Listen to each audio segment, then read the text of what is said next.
देखिए आज हम लोग बात करने वाले हैं पंच प्रयाग।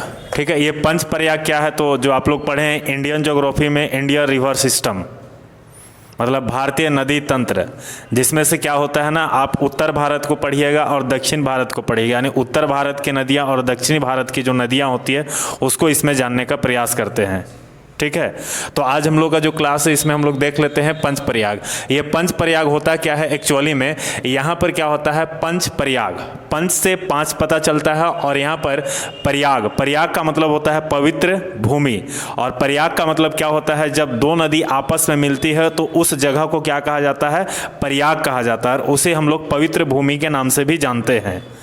ठीक है, तो यहाँ पर देखिएगा पंच प्रयाग में क्या है, आपको पांच प्रयाग देखने के लिए मिलेगा। एक है विष्णु प्रयाग, एक है नंद प्रयाग, और एक है कर्ण प्रयाग, और एक है रुद्र प्रयाग और देव प्रयाग, और एक है यहाँ पर प्रयागराज। ये प्रयागराज जो है ये पंच प्रयाग का हिस्सा में नहीं आता है। ठीक है, यहाँ पर प्रयागराज का नाम सुने होंगे, जिसे आप इलाहाबाद का नाम सुने हैं ना, तो इलाहाबाद नाम जो है उसको बदल के अब क्या कर दिया गया, प्रयागराज कर दिया।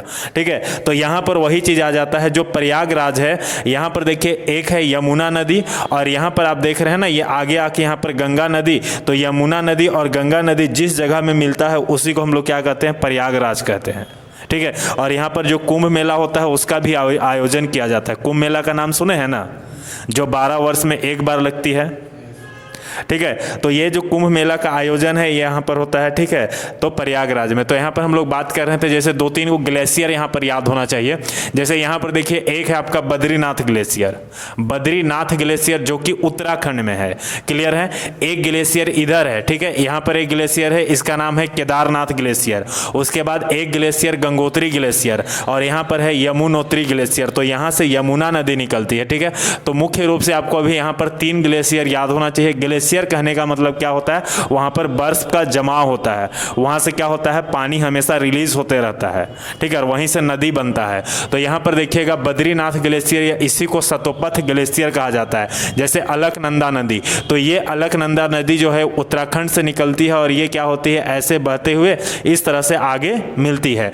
तो यहाँ पर अलकनंदा जो नदी है ना, इस अलकनंदा नदी में बहुत सारा नदी यहाँ पर मिलता है। ठीक है, और उस नदी का नाम क्या है, तो एक है आपका यहाँ पर धौली गंगा है, उसके बाद धौली गंगा नदी, नंदाकिनी नदी, पिंडार नदी, उसके बाद यहाँ पर देखिए ये है मंदाकिनी नदी, और ये है आपका क्या चीज, भागीरथी नदी। ठीक है, अब इस नदी को याद रखना है। ठीक है, अब इस नदी को याद करने के लिए यहाँ पर देखिए एक ट्रिक है।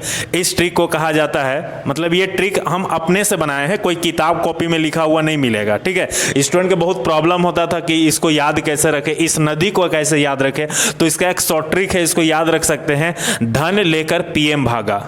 यहाँ पर देखिए ट्रिक है, धन लेकर पीएम भागा। अब ये जो ट्रिक आप देख रहे हैं ना, जिसमें लेकर कोई यूज नहीं करना है, यूज करना है धन, पीएम और भागा। जैसे देखिए धन, ठीक है, धन में 2 शब्द आपको मिल रहा है यहाँ पर देखिए यहाँ पर क्या है, धन। ठीक है, तो ध से धौली गंगा, न से नंदाकिनी, पी से पिंडार, एम से मंदाकिनी, ये क्या लिखा हुआ है, मंदाकिनी। उसके बाद देखिए यहाँ पर भागा है, भागा से क्या हो जाएगा, भागी रथी हो जाएगा। तो ये आप लोग को यहाँ पर टोटल 5 नदी देखने के लिए मिल रहा है। कौन कौन, धौली गंगा, नंदाकिनी, पिंडार, मंदाकिनी और भागीरथी। यहाँ पर 2 नदी है, कंफ्यूजन मत होना, एक है नंदाकिनी और एक है मंदाकिनी। ये दोनों अलग अलग नदी है और दोनों अलग अलग जगह से निकलती है। तो यही 5 नदी है जो क्या होता है, अलकनंदा नदी में मिलती है। यही 5 नदी है जो अलकनंदा नदी में मिलती है। ठीक है, और जहाँ जहाँ जिस जिस पॉइंट में मिलती है उसी को हम लोग क्या कहते हैं, प्रयाग के नाम से जाना जाता है। जैसे यहाँ पर देखिए, यहां पर अलकनंदा नदी ये कॉमन है, ये आपका वही का वही रहेगा। अब यहां पर देखिए विष्णु प्रयाग है, क्या है, विष्णु प्रयाग है। अब विष्णु प्रयाग कौन कौन नदियों के मिलने पर, तो अलकनंदा, तो जब अलकनंदा नदी में जब धौली गंगा आ जाता है ना, देखिए अलकनंदा नदी पर जब धौली गंगा आता है तो इसको हम लोग क्या बोलते हैं, विष्णु प्रयाग। उसके बाद अलकनंदा नदी में अगर नंदाकिनी नदी आती है तो इस बिंदु को हम लोग क्या कहते हैं, जो मिलन बिंदु है इसको कहा जाता है नंद प्रयाग। उसके बाद देखिए पिंडार, पिंडार नदी जब अलकनंदा नदी से मिलता है तो इसको कहा जाता है कर्ण प्रयाग। उसके बाद यहाँ पर देखिए ये वाला नदी, तो केदारनाथ ग्लेशियर से एक नदी निकलती है मंदाकिनी, और ये मंदाकिनी नदी जब इस बिंदु पर मिलती है तो इसे हम लोग कौन सा प्रयाग कहते हैं, रुद्र प्रयाग। और यहाँ पर है गंगोत्री ग्लेशियर, तो गंगोत्री ग्लेशियर से निकलता है भागीरथी नदी, तो भागीरथी नदी ठीक है, और अलकनंदा नदी जिस बिंदु पर मिलती है उसको हम लोग क्या बोलते हैं, देव प्रयाग। ठीक है, और ये एक जगह है देव प्रयाग। अब ध्यान दीजिएगा गंगा नदी, ठीक है, गंगा नदी जो होता है वो दो नदियों को मिलने पर बनता है, दो नदियों के मिलने पर बनता है, एक है भागीरथी ठीक है, और एक है अलकनंदा। आप देखिए यहाँ पर भागीरथी और एक है क्या चीज, अलकनंदा, दो नदी के मिलने पर गंगा नदी का उद्गम होता है। ठीक है, तो यहाँ पर गंगा नदी हो जाता है, तो उस जगह को क्या कहा जाता है, देव प्रयाग। दो देव प्रयाग के बाद जो यहाँ पर नदी आता है इसी को हम लोग गंगा नदी कहते हैं, जो आगे जाके 5 राज्यों से होकर गुजरती है और अंत में जाके बंगाल की खाड़ी में गिर जाती है। अब यहीं पर देखिएगा एक यहाँ पर ग्लेशियर है यमुनोत्री ग्लेशियर, यहाँ से यमुनोत्री ग्लेशियर से क्या होता है, यहाँ से यमुना नदी निकलती है। ठीक है,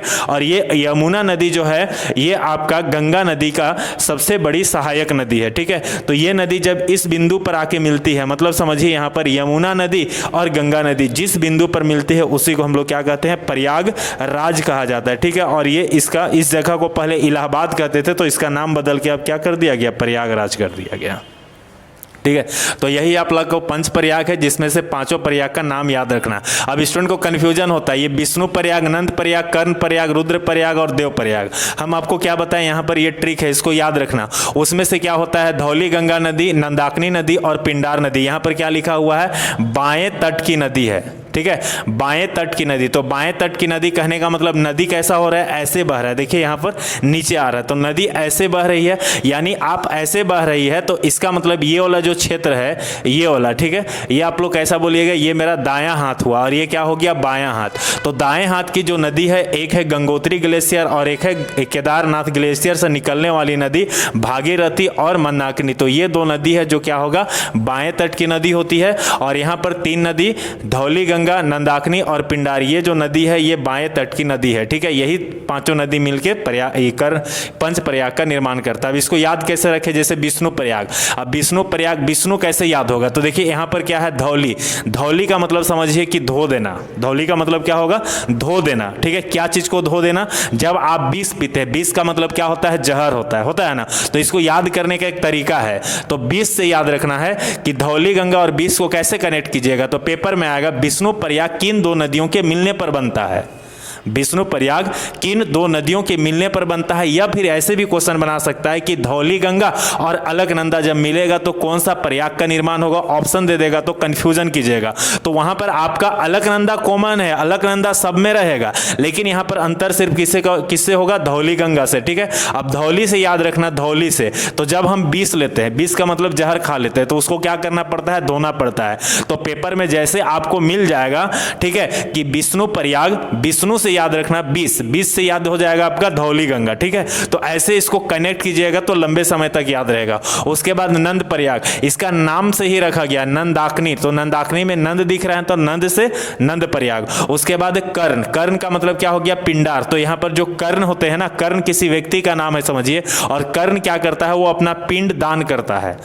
ठीक है, जिसका कोई बुजुर्ग या तो किसी का माता पिता मर जाता है तो वो क्या करता है, पिंड दान करता है। तो कर्ण समझिए क्या कर रहा है, वो पिंड दान कर रहा है। तो पेपर में आगे जानते हैं, पिंडार नदी और अलकनंदा नदी जब मिलता है तो कौन सा प्रयाग बनता है। ठीक है, तो कर्ण प्रयाग बनता है, तो आराम से इसको याद कर सकते हैं। उसके बाद रुद्र प्रयाग, रुद्र का मतलब क्या होता है, गुस्सा। रुद्र का मतलब क्या होता है, गुस्सा होता है। तो गुस्सा, तो मंदाकिनी एक लड़की का नाम है जो बहुत ज्यादा गुस्सा जाती है। रुद्र, रुद्र का मतलब क्या होता है, गुस्सा जाना। ठीक है, तो पेपर में आएगा कि रुद्र प्रयाग किन 2 नदियों के मिलने पर बनता है। रुद्र का मतलब गुस्साना, दिमाग में याद रखना। कौन गुस्सा जाती है, तो मंदाकिनी गुस्सा जाती है। ठीक है, तो उससे याद रहेगा मंदाकिनी और अलकनंदा के मिलने पर रुद्र प्रयाग बनता है। और देव प्रयाग जो सबसे अंतिम है, जो कि भागीरथी और अलकनंदा नदी के मिलने के बाद गंगा नदी का निर्माण होता है। इस बात को याद रखिएगा, पेपर में हमेशा पूछ देता है किन 2 नदियों के मिलने पर गंगा नदी मिलता है। अब ये क्वेश्चन इंपॉर्टेंट क्यों बनता है, क्योंकि आप लोग को पता होगा कि गंगा नदी जो है वो भारत का सबसे बड़ी, सबसे लंबी नदी है। बात समझ में आ रहा है ना, सबसे लंबी नदी है। और सबसे लंबी नदी है तो कितना किलोमीटर है, है तो ये है आपका 2525 किलोमीटर, ठीक है। और ये भारत का राष्ट्रीय नदी के नाम से भी जाना जाता है, ठीक है, इसको घोषित किया गया था, ठीक है।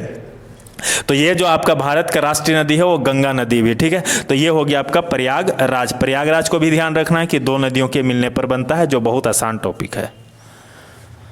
समझ में आया होगा थोड़ा बहुत?